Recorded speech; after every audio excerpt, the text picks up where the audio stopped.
Hey there, here's another book recommendations video for all your Christmas shopping needs. Thinking about it may have been a better idea to upload this before Christmas, but oh well, get yourself something for January instead. Of course, I'll timestamp this, so if you want to jump to a particular book, then just take a look at the pinned comment. If you'd like more book recommendations, I made a few more on my channel that I put in a playlist for ease of access. Let's get started. The first book is Settlers, The Mythology of the White Proletariat by J. Sakai. Let's start off with something spicy.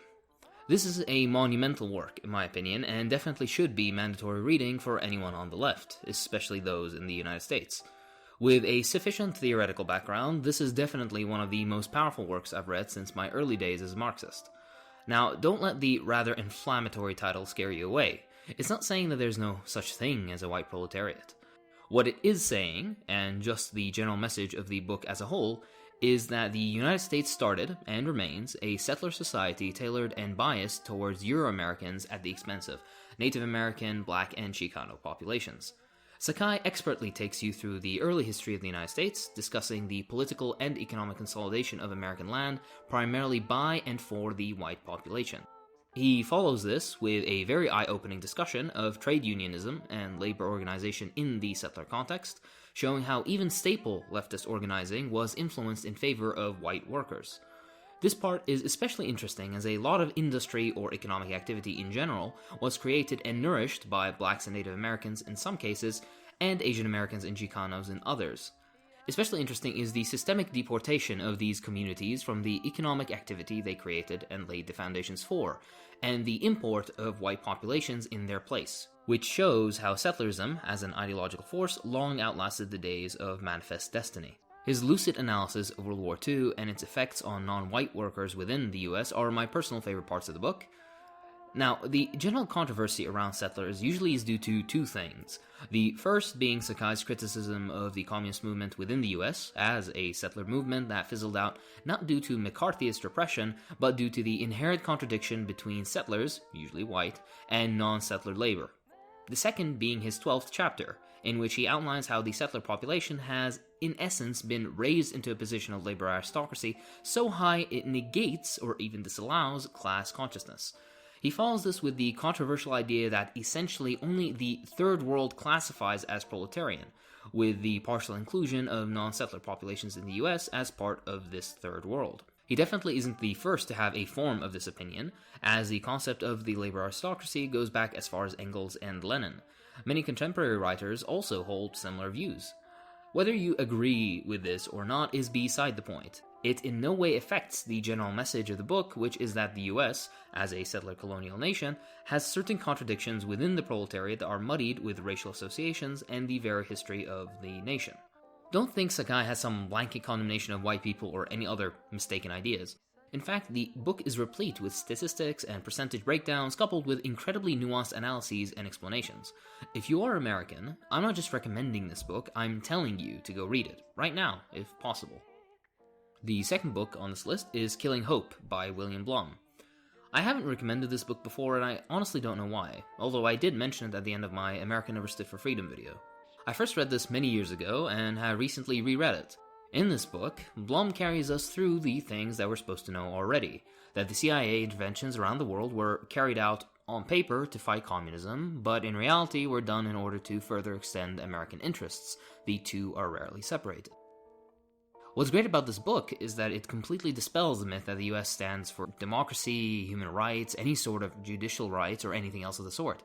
It shows how the US will not shy away from anything, be it meddling in elections, invasions, assassinations, torture, or whatever else, as long as it furthers US interests, that meaning further extending the profits of the American ruling class.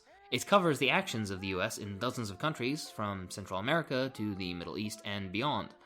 Blum has an interesting way of writing, with entertaining and sometimes sarcastic commentary that does keep the book from getting dry. I'd recommend you pick this one up, even if you think you're particularly well versed in the crimes of the US worldwide. You'll definitely learn something new. Hell, there's so many examples that even I forget some of them. The third book on this list is Latin American Diaries by Ernesto Guevara. You know it isn't a book recommendations video made by me without a book on Guevara. In this one, Guevara is a recent medical graduate and decides to go on the road again, much like he did a few years prior, on a journey through Latin America. I'll level with you. This one is not nearly as important, in my opinion, as the Motorcycle Diaries or Reminiscences of the Cuban Revolutionary War. So why am I recommending it? Well, as part of my obsession with Guevara, I feel the need to push at least one book, every once in a while, into the hands of an unsuspecting person nearby.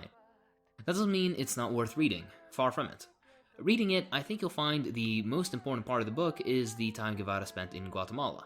Why? Because he was there right as the CIA attack on Guatemala occurred, in attempt to oust the democratically elected leftist Jacobo Arbenz. Not only was he there, but he attempted to mobilize with some other comrades in order to defend Arbenz's government. Here, he also met some Cuban exiles linked to Castro. Between Guevara's discussions of these two things, you get a better image of the man himself. My recommendation is to read this book after the Motorcycle Diaries and before Reminiscences so that you can feel the continuity of Guevara's growth as a revolutionary. You may even find some interesting parallels between your life and growth as a Marxist and Guevara's. Give it a read. The final book on this list is Black Skin, White Masks by Frantz Fanon, another masterpiece of Fanon that I recently reread. In this work, Fanon shows how colonial attitudes affect both the colonizer and the colonized, intermixed with his own experiences. He develops and explains the sense of inferiority certain colonial people experience and how they cope with said imagined inferiority.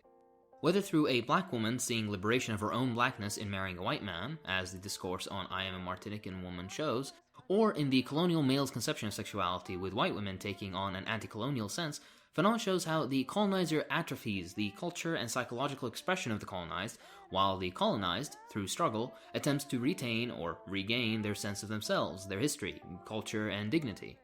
All of which is an expression of violence both on the colonizer's and colonized part.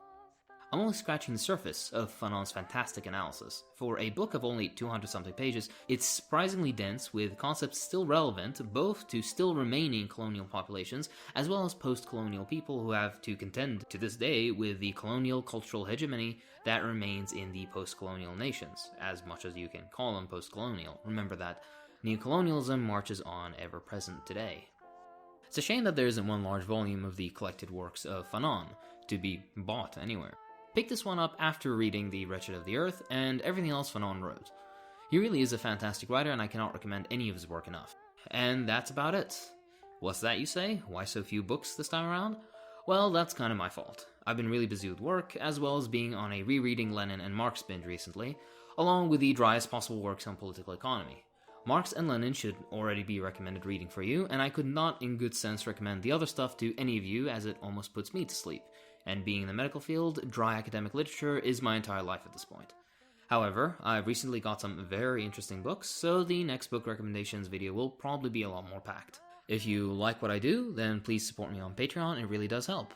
I'd like to thank my patrons, so thank you to Ad Democracy Expert, Adam Traby, Alan Plum, Andy Haywood, Brendan Ruffing, Daniel Williams, Daryl McFarlane, Ellie Garzon, Eric G, Grammar Antifa, Granola Joe, Industrial Robot, Jedi Davian, John Bernstein, Jonathan Chavez, Joshua Dupois, Khan, Nutringan Lunde, Lewis Wolf, Liam Sapanen, Libertarian Stalinist, Manda, Mia Nakano, Mika Argyropoulos, Ahmad Abdul-Jabbar, Ray Hogginson, Ren Kelb Lancaster, Ring, Sasha Novoseta, Soviet Mystic, Sissy M, Ted Teddington Tedsville, The Turkish Trotskyist, Tristan Druyan, Vulcanizer, Zatarani, Zarin Arsin, Justin Perdomo, Comrade Pengu, and of course Charles. Thank you, Charles.